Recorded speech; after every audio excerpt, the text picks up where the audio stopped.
Hey everybody, this is Andy Crestadina from Orbit Media Studios, and here we're making a video about how search engine optimization is affected by social media. Does social media affect search engine rankings? Does it cause pages to rank higher? Is it a useful tool in search optimization? So a few minutes from now, you should have a good sense for how to use social media to directly impact your SEO. Let's go. First, there actually is a mathematical correlation between high search engine rankings and social media activity. Let's take a look. According to the Moz Search Ranking Factors study of 2013, we can see that the number of Google +1 shares, Facebook likes, comments, and tweets actually do correlate with higher rankings. Here are the actual numbers. Google +1 shares tops the list at a correlation of 0.3. Of course, 1 and -1 are perfect correlations. But there are lots of things that correlate. For example, there is a correlation also between the number of people who drown by falling in swimming pools and the number of films that Nicolas Cage appears in. That correlation is even stronger, 0.67. Here we have to begin to understand that correlation and causation are not the same. Is Nicolas Cage somehow causing people to drown in swimming pools? I don't think so. Or maybe there is causation, and lifeguards are all going to the premiere of Nicolas Cage movies, but highly unlikely. So is there a causation? There actually is a causation, but it only works in a certain case. That relates to Google Plus activity and personalized search. Here's how it works. Jack and Jill are friends, so Jill puts Jack into a Google Plus circle. Later, Jack finds a page that he likes on buckets and clicks +1 on that page or shares it. After that, if Jill searches for buckets, the page that Jack interacted with will rank higher for Jill. Here's how that personalized search results page will look. Now, this only works if Jill is actually logged into Google and has personalized web search turned on. In that case, she will see that Jack interacted with some content and that, in this case, Buckets Express, discount buckets for all occasions, will rank higher for Jill. That is what personalized web search is, and it only works when people are logged into Google, they have interacted with people, and those people have interacted with content. But that is the only case, and of course, we need to make sure that our content ranks better and look for a social media benefit, even if our audience is not logged into Google+. So how does social media indirectly help rankings? Why does social media correlate with rankings in general? Well, it looks like this. If someone shares something, that content becomes visible to a wider audience. And some of the people in that audience are creators of content. And if those creators of content then link to or mention that in the things that they write and create, that is what drives rankings in Google. Of course, links are credibility on the internet, and Google has an algorithm that takes into account links. So what we want to do is to make our content more visible to creators. By the way, if you're not familiar with how links work in Google, scroll down on this page and then there's a link to a short video or animation that we made about how links work in Google. So what we want to do is to make our content visible to creators. Is there a way to skip this nonsense up front and be more visible directly to creators? That is the key to using social media to affect your search engine rankings. The first step is to find the content creators. So, who makes content, and therefore, who could potentially create a link to something that we wrote? It might be a journalist, a podcaster, academic researchers are content creators, so are event producers in some ways, but mostly we're talking about bloggers and editors of blogs. So first, we need to find these people. Thankfully, social media is the world's greatest phone book. It's not just a way to find people based on their bios and social media profiles, but we can search people based on posts and see what they're actually talking about or thinking about right now. Follower Wonk is a tool built by Moz that makes this really easy. All we have to do is to search Follower Wonk for a topic plus blogger or writer or author, and it will show us a list of people who are interested in that topic and relevant to it, and also they are creating content in some way. You could do this for any industry. What it does is, in this case, there's 36 of people who have dog trainer and blogger in their bio, and it has them sorted for us by the size of their following and also social authority. Social authority is a very difficult thing to measure, but safe to say, if the social authority on someone is a 1, that's probably not a real account. We can see an account here that has a social authority of 1. We're going to probably skip that one and look to interact with people who are a little bit more chatty. By the way, we use tools like Follower Wonk because Twitter does not have a great search tool, in my opinion. I think that this is a slightly easier way to do it, and it's a free tool. I recommend it, followerwonk.com. InkyBee is a paid tool, but it's amazing. It builds lists of blogs for you. It's like a little search engine all itself, and you can find bloggers based on geography and interest, and it sorts them not just based on the size of their audience and how likely they are to engage, but on the domain authority and page authority of these blogs' homepages. So this over here on the far right, this column is going to show you, and you could look it up separately, but it's going to give you an indication of what the SEO benefit would be if that site were to link to you. So InkyBee is another great research tool. It has a trial version and a paid option. So eventually what we want to do is to put these people into lists and start paying attention to them and build lists of influencers. This is simply influencer marketing, or it's an influencer strategy. There's nothing new about this. This is a really well-established technique, but in this case we're using it specifically for search benefits. So let's start making friends with these content creators. Here's some steps to gradually build connections with people online. You could do this for anybody. We're doing it specifically for an SEO benefit in this case, but these are the little things that you can do to build connections with people. First, following people on Twitter is a way to become more visible to them, as well as just mentioning them in tweets. People mention people in tweets all the time, partly just to become visible to that person.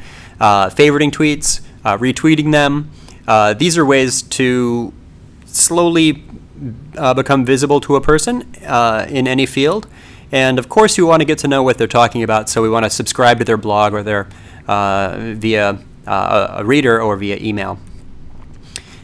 Then we can build stronger connections by deepening the connection with a higher level of interaction. Commenting on their blog, almost everybody reads their comments. Even super famous journalists are likely to read all of their comments. So thoughtful, not necessarily agreeing, but thoughtful, detailed comments are really powerful. A great blog comment can change the world. No, not really. But they're a great way to network, and it's and in hindsight, if I could rewind the clock and go back 5 years, I would comment on a lot more blogs and make a lot more friends online that way. It's really a great way to interact. Everyone loves blog comments. Friending on Facebook, liking their content on Facebook, adding them to a Google Plus circle, plus owning their content in Google Plus. And also if they have comments and they're chatting somewhere, then there's some commenting systems will let you like your comments, so just live fire or discuss. Inviting them to connect on LinkedIn is a higher level of connection, of course, because they have to kind of agree to that, similar to Facebook. Mentioning them from your blog is a great way to connect and become more visible to someone by putting their voice right into your site and letting them know. Emailing them, once you build a stronger connection, that's often the big outreach email. Phone calls, Skype, Google Hangout, super valuable and something that not a lot of social media people think of. The phone is an amazing social media tool, and I use it all the time. Great social media is not about keeping people at an arm's length online. Move offline and connect with them with deeper engagement. I do a Google Plus Hangout with a blogger from anywhere in the world, probably about once a week, partly for this reason. Meeting them in person, there you go. Sit down, have lunch, coffee, get to know them. That really makes a big difference. Now you are much more likely to collaborate, to be mentioned, to mention them, to make friends, build a stronger relationship. A couple ways to keep these people more visible to you. One of them is to use Twitter lists. This is a screenshot of Hootsuite. Hootsuite is a way to view multiple streams at once. I like to keep my mentions on the left and a list called Radar on the right. These are people that I want to keep in touch with, that I'm gradually becoming friends with, that I might want to, I really like their stuff, I'm more likely to share their stuff. These two lists here, the mentions and the Radar list for me, are a lot less noisy than watching my home stream. No, not that many people on Twitter are watching their home stream all the time. Many people on Twitter are following thousands of people, so naturally our home streams are pretty noisy. Another way, LinkedIn has a way to tag people and put them into lists. I recommend doing this. I call them bloggers and writers, and I have a tag for that. So of all my, many thousands of LinkedIn connections, I can find them more quickly after I have tagged them. So it's worth the time to go through and make a tag. So later you can find these people more quickly. And then finally, Feedly is a way to make their content more visible to you without necessarily making your inbox noisy.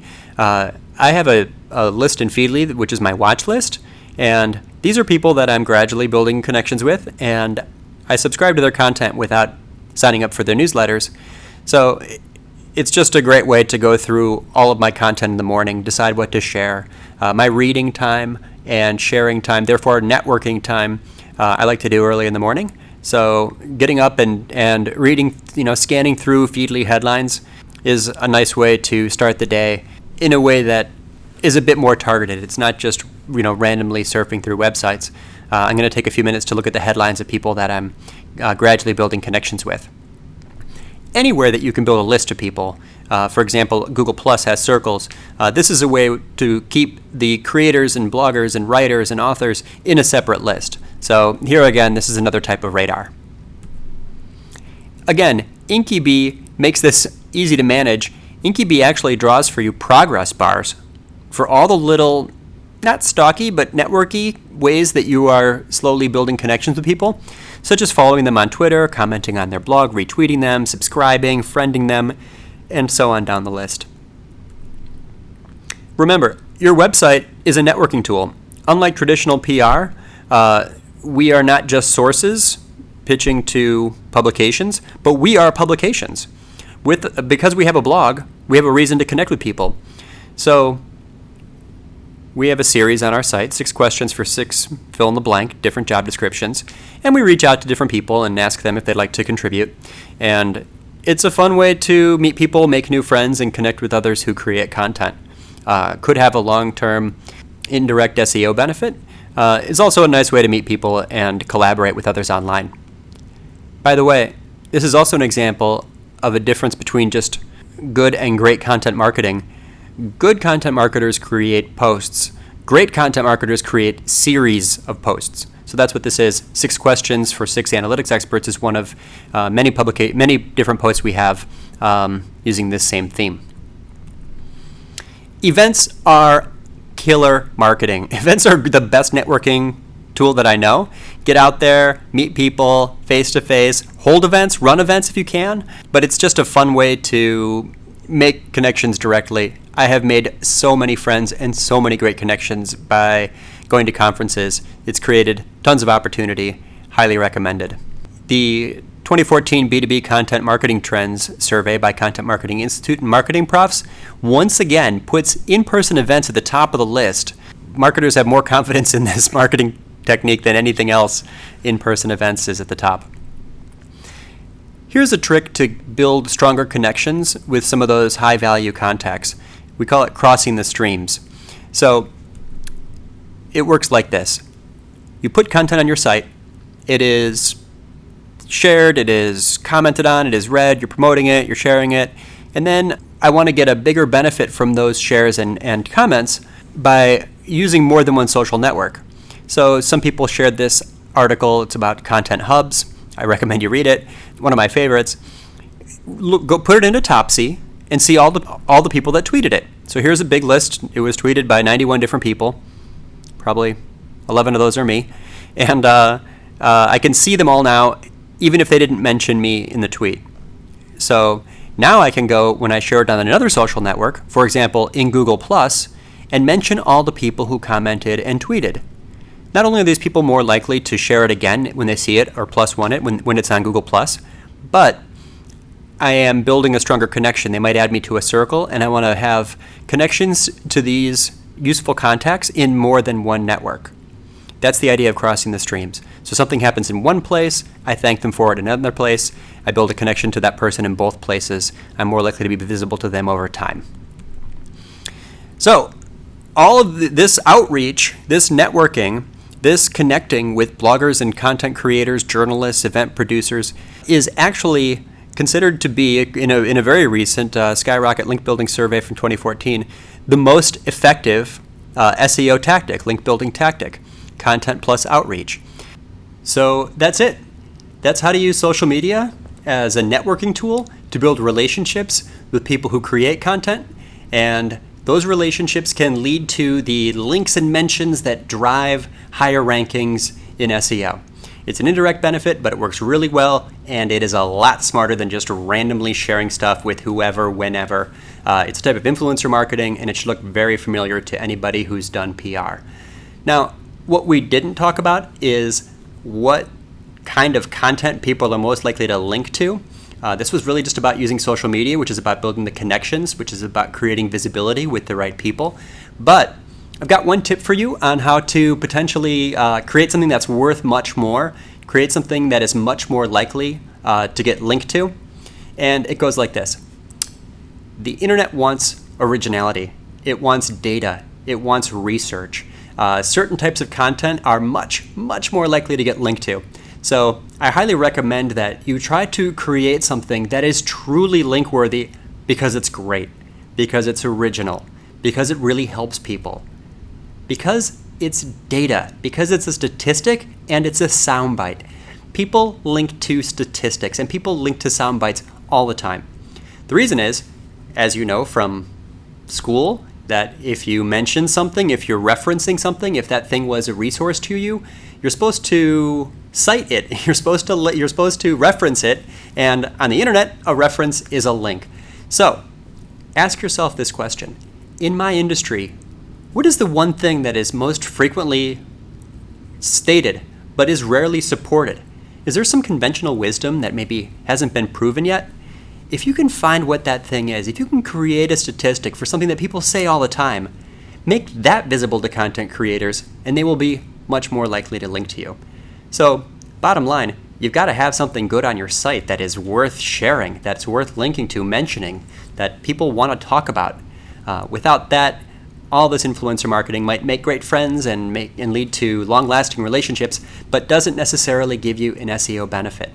So, rankings happen when links happen, and links happen when something truly relevant, useful, helpful becomes visible to someone who creates content that might mention it. So that is the long, indirect way to get an SEO benefit from social media and blogging and content creating and research, but it's well worth it, and it works really, really well. Again, this is Andy Crestadina from Orbit Media Studios. We hope you enjoyed this video. If there's anyone in your social network that might benefit from this or enjoy it, feel free to share. The share button's down the page. And we'll see you online.